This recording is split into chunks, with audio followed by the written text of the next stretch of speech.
Tinanggap natin na pagpapala sa Panginoon at ito ay ang buhay na walang hanggan.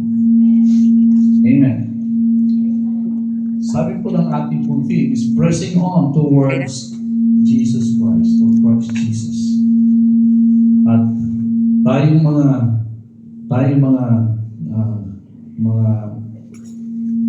nakakakilala sa Panginoon, tayo pong nakatanggap na ng buhay at lumago ang ating pong pang-spiritong kabuhayan.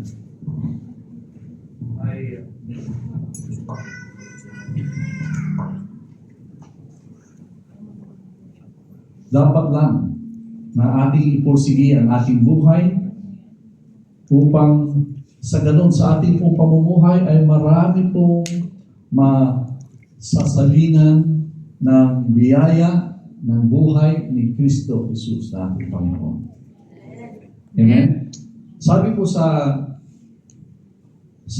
Philippians chapter 3, yung pong ating verses, sa ating pong theme. In verse 13 it says, chapter 3 Philippians, I don't depend on my own strength to accomplish this. However, I do have one compelling focus. I forget all of the past as I fasten my heart to the future instead. I run straight for the divine invitation of reaching the heavenly goal and gaining the victory prize through the anointing of Jesus. Pag titignan po natin po yung verses ng ating pong tema ngayon, makikita natin na yung goal ni Paul, na sinasabi ko yung goal po niya, yung kanyang tinatahan, yung kanyang pinipress on forward, yung kanyang hinahabol, yung kanyang hinahanap at pinupuntahan upang marating at makamtan ang kanyang pinakamimithi. At alam po ba ninyo na kung ano ba yung pinakamimithi? Lahat po tayo is summary po. Reaching the purpose. Maabot natin ang layunin, okay, ng Diyos. Sabi po dito, for which Christ Jesus laid hold of me to make me His own. So, magmula nung nakakilala si Paul, ay ito po yung kanyang hilangan. Bawat hakbang na kanyang tinahak ay patungo po dito sa layunin ito. It's how to attain the God of becoming one. Okay? Or the goal of becoming one with Him and in Him to be like Christ. To become like Him. Amen? So sabi ko, kung saan po tayo hinawakan at hinila ng Panginoon palabas sa kadiliman, ay yun po ang ating pong hahawakan din patungo sa layunin ng Diyos para sa ating buhay. Amen. Kaya napakaganda po ng ating, so we have been 30 years, 30 taon na po tayo namamayagpag dahil sa awa at biyaya ng Diyos, di ba? We can claim that we are good, that we are able, but we can only claim because Jesus is so gracious to us. Amen. Hindi po natin kayang angkinin ang mga tagumpay.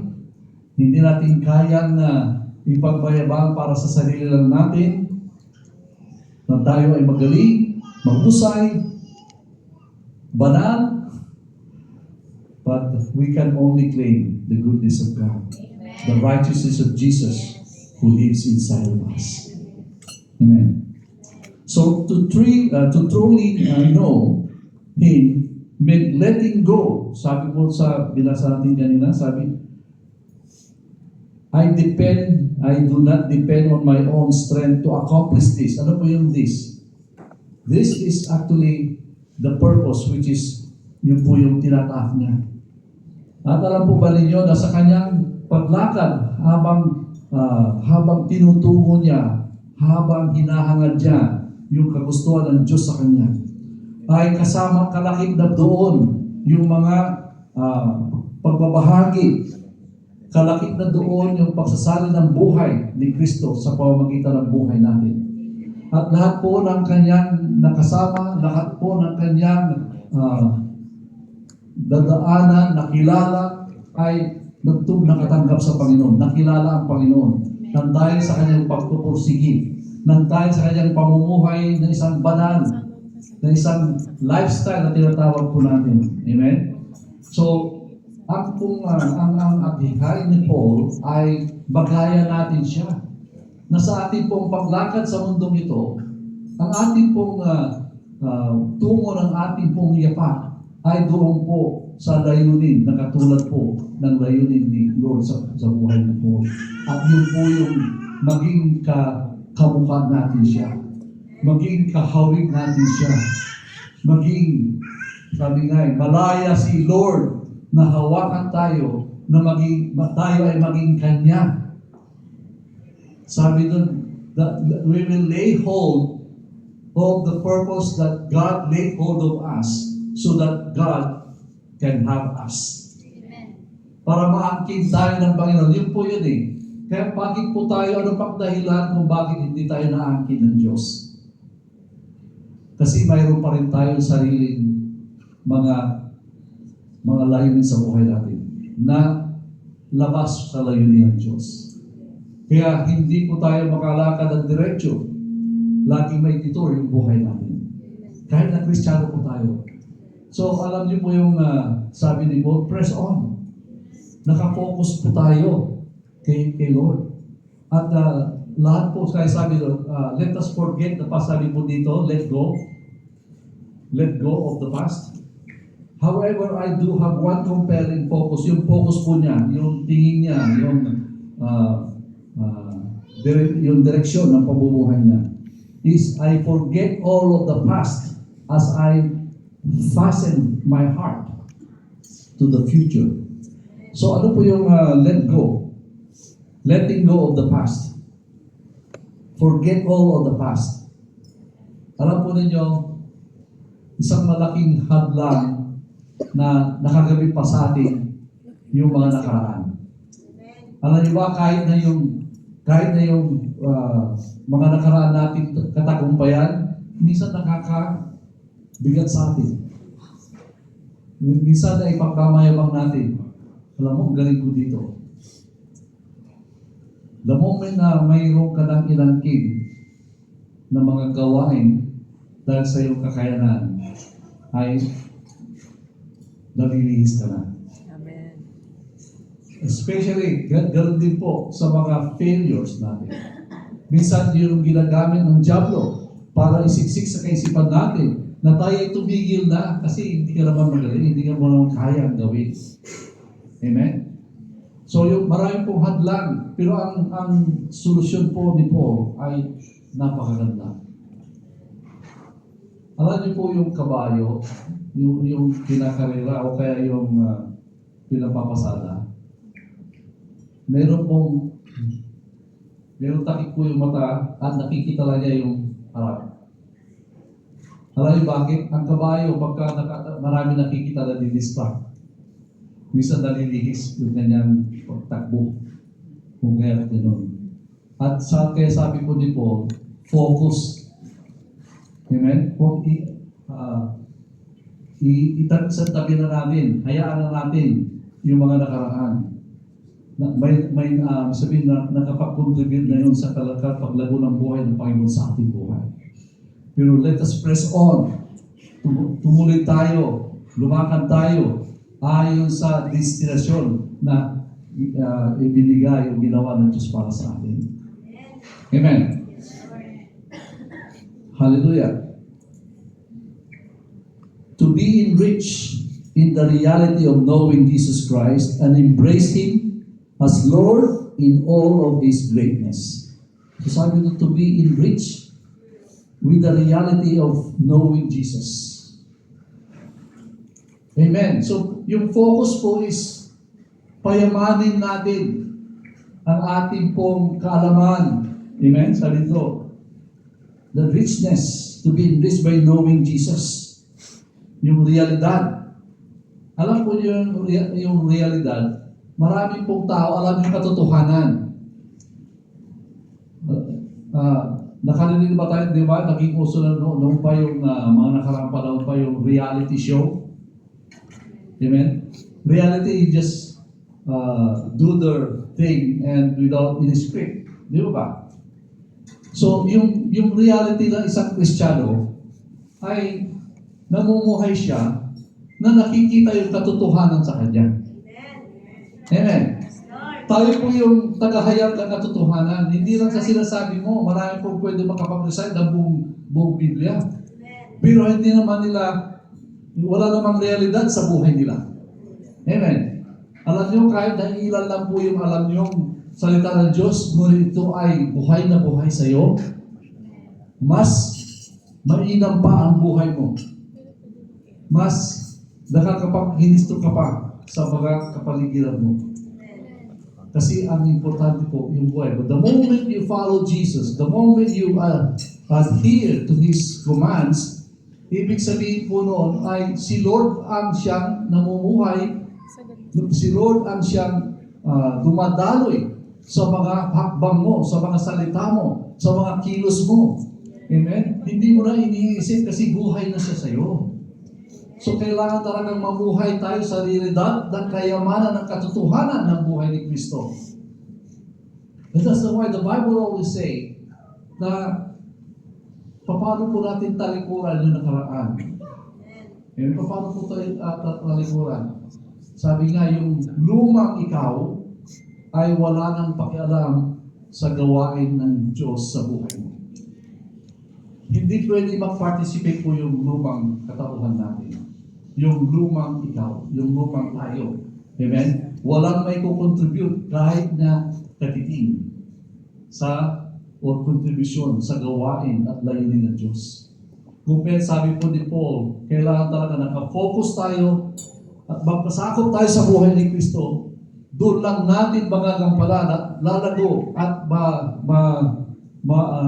makamtan natin ang layunin na inilagay sa atin ng Panginoon.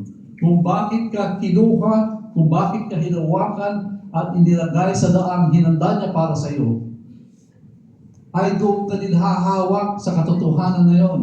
Amen? At I believe that the moment you do that, then we can live naturally the way Paul walked on this earth.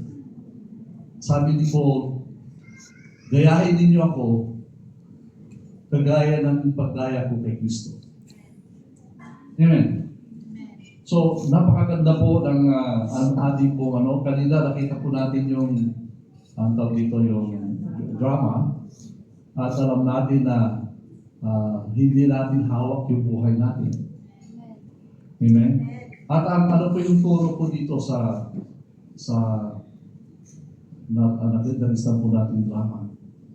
So, ano man ang dumating sa ating buhay ay nagpapasalamat tayo. Amen. Nakita niyo po nung ibinato yung pagkain sa lupa. Hindi naman siya nagalit doon sa nagbato ng pagkain. Kundi nagpasalamat tayo. Amen. Sa atin po siguro, pagka may nangyari, hindi lang yung eksaktong gano'n. Pero marami pong kaparallel po yung ginawa o nangyayari ngayon. Hindi mo ba sa ating buhay, araw-araw pwede may nangyayari ngayon. Ano ba ang reaksyon natin? At doon po, kung ikaw ay namumuhay ayon sa layunin ng Diyos sa iyo, ay hindi ka dapat magdiditor doon. Kung ikaw ay nahihirapan, amen? Kung ikaw ay nahihirapan sa buhay mo ngayon, palagi tayo magpasalamat at nagtitiwala sa Diyos. Amen. Lahat po na dumarating sa atin ang buhay natin. Ito man ay pagsubok, ito man ay katagumpayan, ito man ay kahirapan, ito man ay mga bagay na minsan ay hindi natin ninanais. Pero kung matuto tayo magpasalamat, nakatuon sa ating paningin sa Panginoon, ay madali pong lampasan sapagkat sabi ni Lord, kapag ka ikaw ay laging naniniwala, nagtitiwala sa Kanya, Mararanasan po ninyo yung buhay niya na siyang nagtatrabaho, kumikilos sa buhay mo. Sabi po sa verse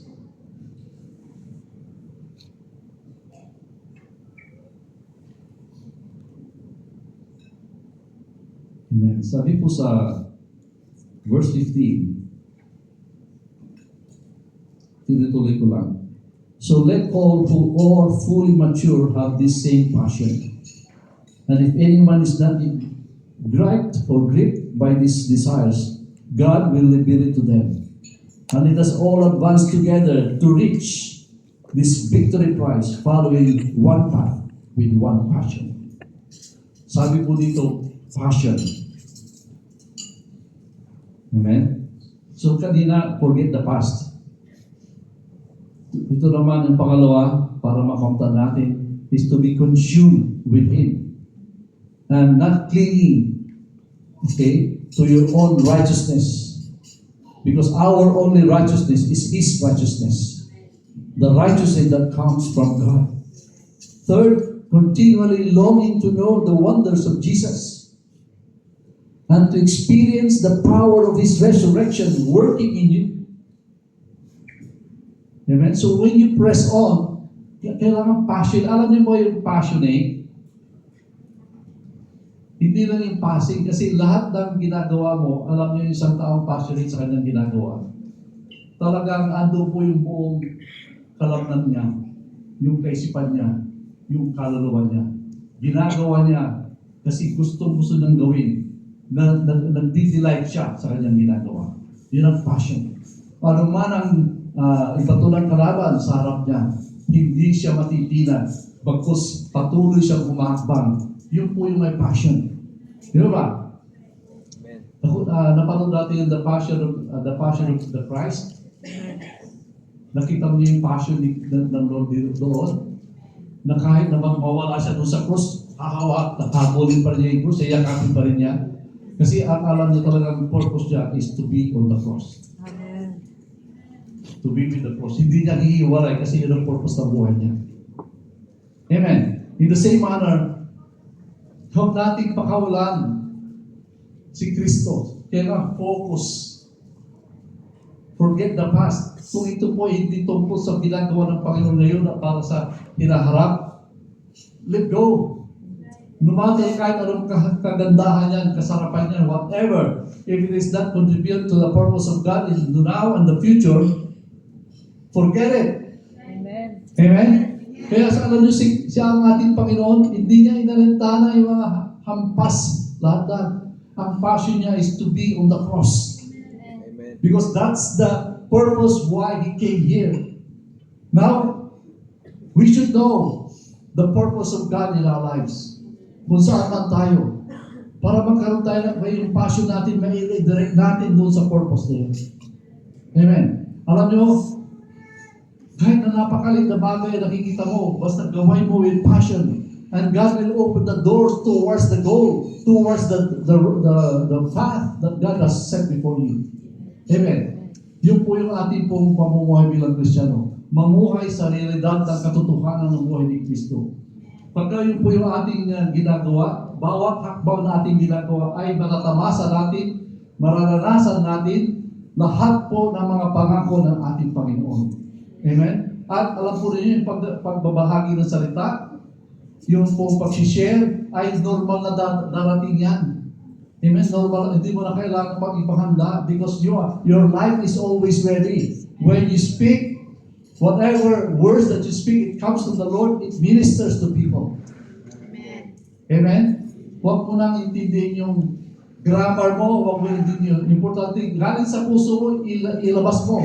At bahala na si Lord. Amen. Amen. Because God is living, sabi niya, the power of the resurrection. At sabi po doon sa isa pong sa verse 12, let's go to that.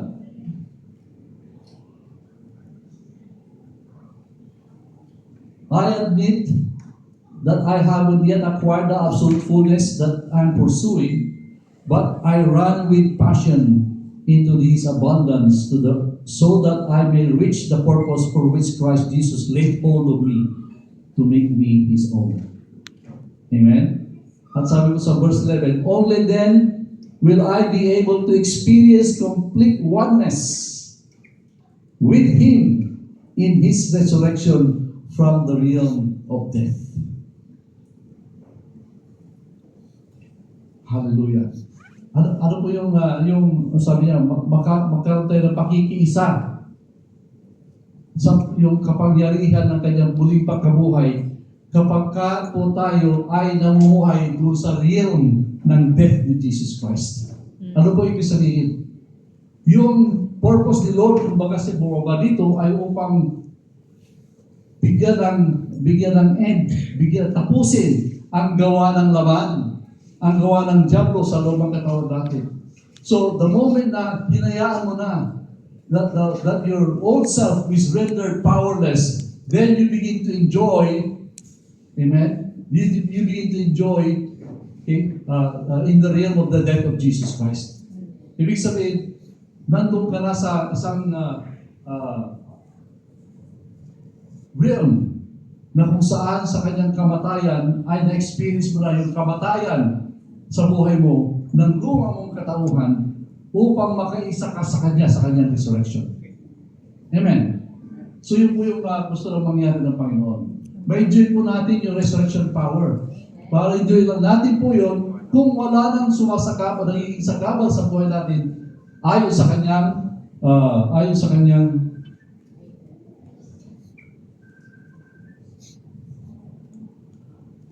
kanyang ginawa sa buhay natin. Hallelujah. Lastly.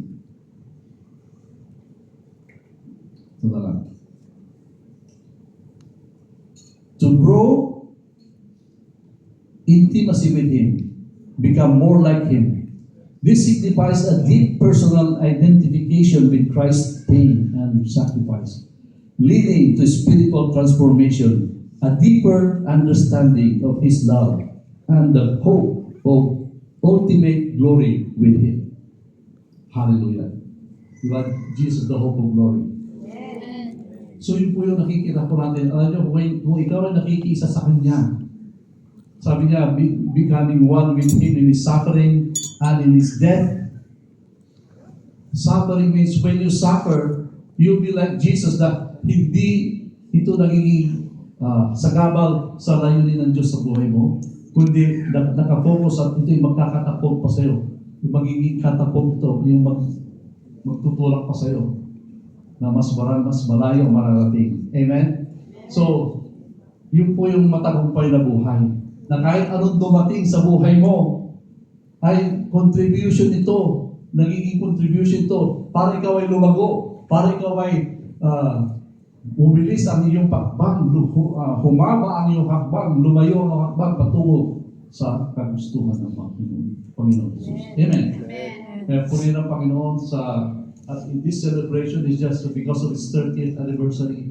We are pressing on, and these are the keys so that we can press on towards. Is actually to become like Him, and to become like Him, we must forget the past and look towards the future. Amen. And cling to the promises and obey His commands. Amen. Hallelujah. Praise the Lord.